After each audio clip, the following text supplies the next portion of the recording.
Dès le néolithique, les gens se sont installés sur le plateau du Münsterberg, un oppidum dominant le Rhin. Les Romains comprirent l'importance stratégique du site, et y ont construit un fort. Là, Valentinien a promulgué un édit qui cite le nom du lieu, Brisiacus, du celtique, briseur d'eau. Vers 400, les Alamans ont conquis l'oppidum. La ville, en tant que telle, a été fondée à l'époque de Frédéric Barbrousse, en 1185. À la mort de Henri VI, en 1197, et pendant la minorité du futur Frédéric II, des querelles amenèrent sur le trône, deux rois, Philippe de Souabe, le frère de Henri VI, et Otto de Brunswick. Ayant besoin d'argent, Philippe de Souabe céda, en 1198, la ville au duc de Zähringen, Berthold V.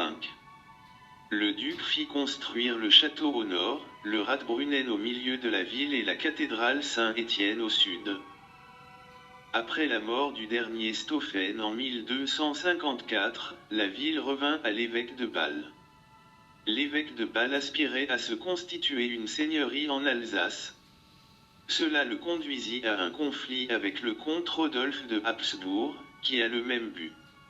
Sitôt qu'il devint roi du Saint-Empire, en 1273, Rodolphe assiégea Bâle, qui lui ouvrit ses portes, puis, en 1274, il contraint l'évêque à lui rendre Breissac et d'autres sites conquis, ce qui sonna le glas de la création d'une principauté territoriale bâloise. Dans les années suivantes, Rodolphe réussit à rassembler tous les biens des Hohenstaufen sur le Rhin supérieur. Sous Rodolphe, Breissac devint une ville libre impériale, pourvue d'une charte de ville. La ville resta dans la famille des Habsbourg jusqu'au traité de Westphalie. Seul eut lieu un intermède, quand Sigismond, en 1469, par le traité de Saint-Omer, hypothéqua le Landgraviat d'Alsace et le Brisgau à Charles le Téméraire. Celui-ci nomma bailli Peter von Hagenbach, qui fut décapité à Breissac. Sous l'empereur Maximilien Ier, Breissac devient une forteresse impériale, ressentie comme la clé vers l'Empire. Posséder Breissac permettait d'envahir sans grand obstacle les terres impériales.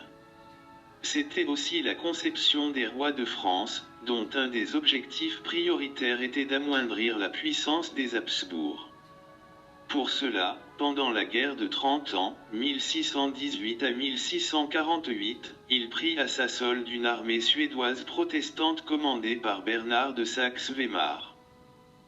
À partir de juin 1638, l'armée de Bernard de Saxe-Weimar assiège Breissac. Malgré l'arrivée de deux armées impériales, la ville affamée doit capituler en décembre, l'explosion d'une poudrière ayant ouvert une brèche.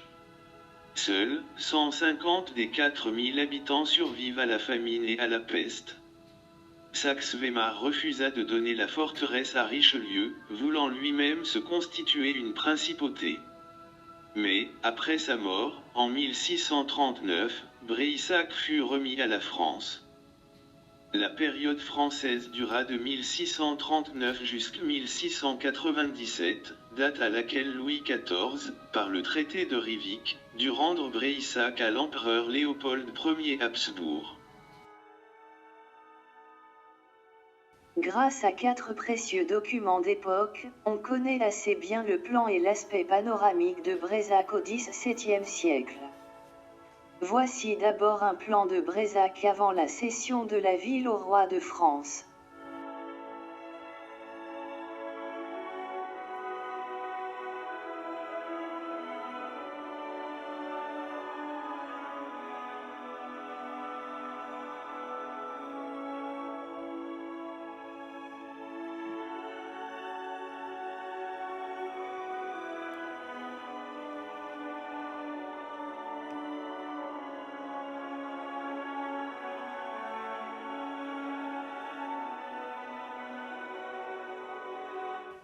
Les deuxième et troisième gravures montrent deux vues d'ensemble de la cité, telle qu'on pouvait la voir du côté du levant, en venant de la plaine de Bade, et du côté du couchant, à partir de la rive alsacienne. Ces deux documents datent de 1634, soit 5 ans avant l'occupation française. Ils sont signés de Matthäus Merian et parurent dans un recueil appelé Topographia Alsatiae. Du côté est, et de la terre ferme, la gravure montre bien les bastions construits par l'architecte strasbourgeois, Daniel Speckling, au début du XVIe siècle, mais aussi, les principaux monuments de la ville, dont la plupart existent encore.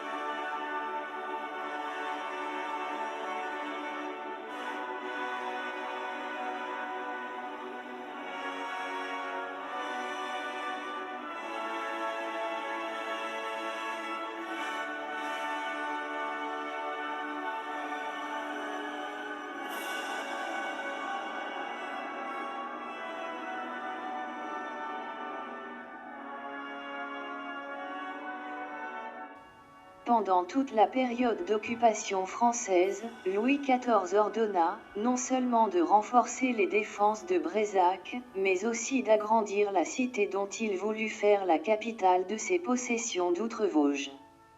On dispose, à cet égard, d'une gravure datant de 1703. Louis XIV, constatant que Brézac devenait trop petite pour le destin qu'il lui réservait, avait ordonné à Vauban de construire une ville neuve appelée Ville Saint-Louis, entourée de remparts. Pour protéger les deux villes, Vauban remplaça la demi-lune et le bastion de défense des ponts, par deux forts appelés Fort Saint-Jacques et le Mortier. Cette ville neuve était partiellement construite en 1697, au moment du traité de Révic, lorsque Bréissac fut rendu à l'empereur. Par ce même traité, il fut stipulé que les Français devaient détruire le fort Saint-Jacques et la ville Saint-Louis, ce qui fut fait. Seul, le fort Le Mortier subsista, et est encore visible. Enfin, il convient de préciser que la fortification bastonnée, recomposée par Vauban, fut détruite sur ordre de l'impératrice Marie-Thérèse. Il n'en reste que l'imposante porte du Rhin. Effectuons maintenant une promenade qui nous conduira de la place du marché à la porte du Rhin. Depuis la Rhinstrasse, on dispose d'une belle vue sur la Stephan-Münster construite à l'extrémité sud de l'oppidum qui portait la ville primitive. La marque-place de la ville basse. En son centre, ont été installés des jets d'eau, qui rafraîchissent l'atmosphère. Les maisons associent des couleurs différentes, ce qui crée un ensemble particulièrement harmonieux. Les maisons ne comportent qu'un seul étage, surmonté de lucarnes de toit. Pour accéder à la ville haute, à partir de la ville basse, il faut passer une porte qui mène au parvis de la cathédrale. Puis, on prend une rue en pente qui permet de passer devant la Hagenbachturm.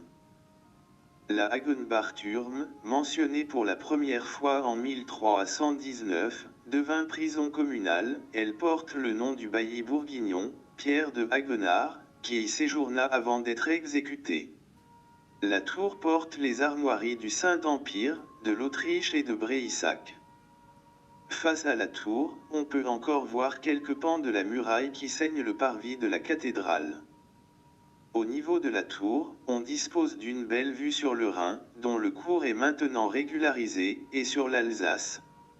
À l'horizon, on aperçoit la ligne bleue des Vosges.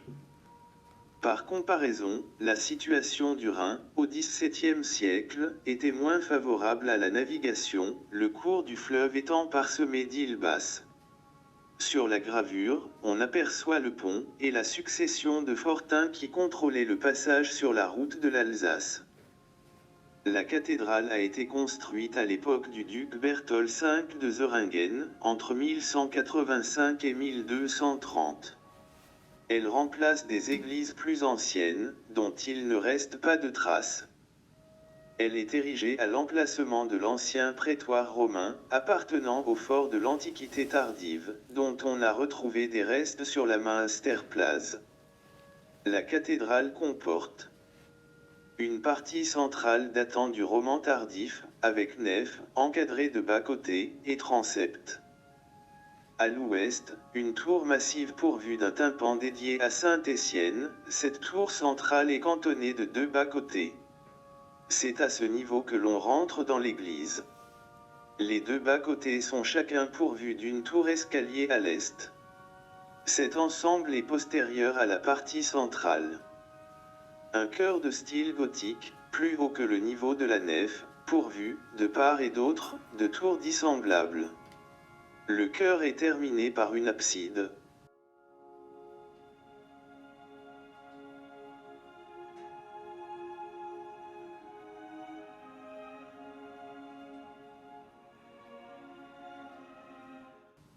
La nef de l'église, de style roman tardif, est assez basse. En élévation, elle comporte 2 niveaux, un niveau d'arcade donnant sur le bas-côté, et un autre de fenêtre haute. En conséquence, la nef est assez sombre. Au-delà du jubé, le chœur de style gothique possède de grandes fenêtres, et est beaucoup plus éclairé. Le jubé date de 1496, il comporte 6 arches, les fines colonnes portent des statues dont celle des 3 rois mages, de Marie et de l'Enfant, des 2 patrons de la ville, Gervais et son frère Protéée, de leurs parents. Devant le jubé est placée la châsse en argent, gardant les reliques des 2 patrons de la ville Gervais et son frère Protée. Le maître-autel. Le motif central représente Marie, entourée du Père et du Fils. Leurs bras tendus portent une couronne au-dessus de sa tête. Une colombe figure le Saint-Esprit. Le fond du décor se compose de nuages avec des anges dont certains jouent de la musique. Les 2 ailes représentent Gervais et son frère Protée. De l'autre côté, sont figurés Étienne avec une pierre, et Laurent avec un livre, et une palme. La prédelle représente les 4 évangélistes écrivant ou montrant leurs évangiles. La façade de l'hôtel de ville, donnant sur la place de la cathédrale, comporte les armoiries de tous ceux qui ont dominé la ville. La façade à redans du Rathaus et son extension récente ouvrent sur la Kapuzinerstraße.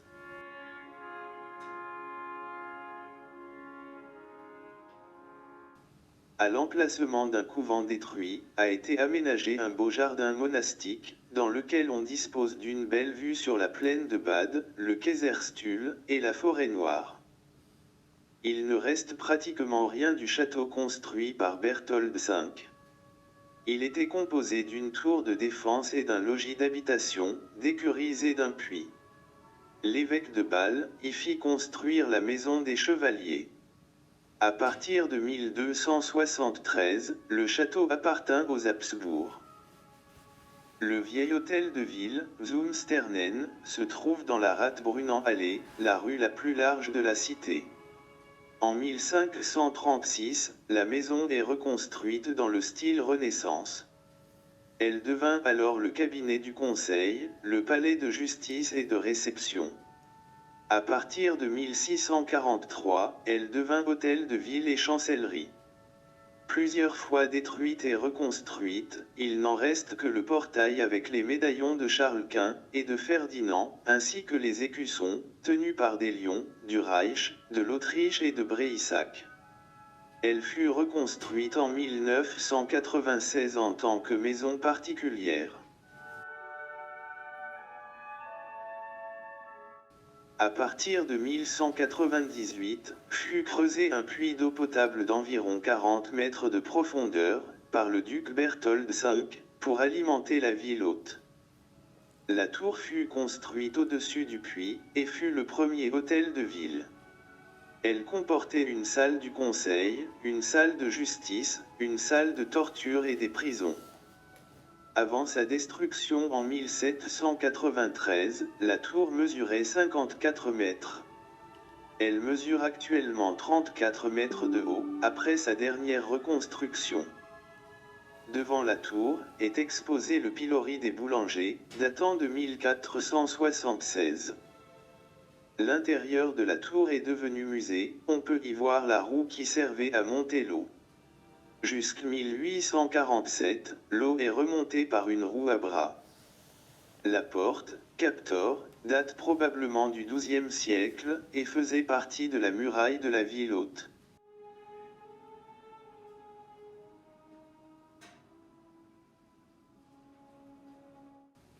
Une rampe descend cette porte, vers la porte du Rhin. Cette route longe une partie des remparts qui entouraient la ville haute.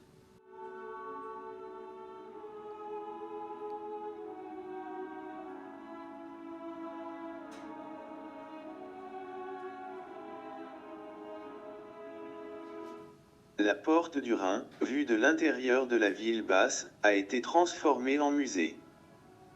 La porte du Rhin faisait partie des fortifications érigées sur ordre de Louis XIV. Au niveau de la façade extérieure, elle est conçue comme une porte triomphale. 4 paires de pilastres organisent la structure. Les 2 paires de pilastres centraux étaient surmontés d'un attique à fronton, comportant un écusson à fleurs de lys bordé de trophées d'armes. Les 2 statues surmontant le fronton pourraient représenter 2 figures fluviales, Rhin et Danube. Les 2 paires latérales de pilastres portent chacune un obélisque, cantonné de 2 statues enchaînées, sans doute, des ennemis vaincus. Dans les niches latérales sont placées des statues de Mars et d'Hercule, montrant que la guerre et la puissance sont liées. Près de la porte du Rhin, on aperçoit nettement le double rempart, celui de la ville haute, et celui de la ville basse. L'espace entre les 2 remparts est, ici, particulièrement étroit.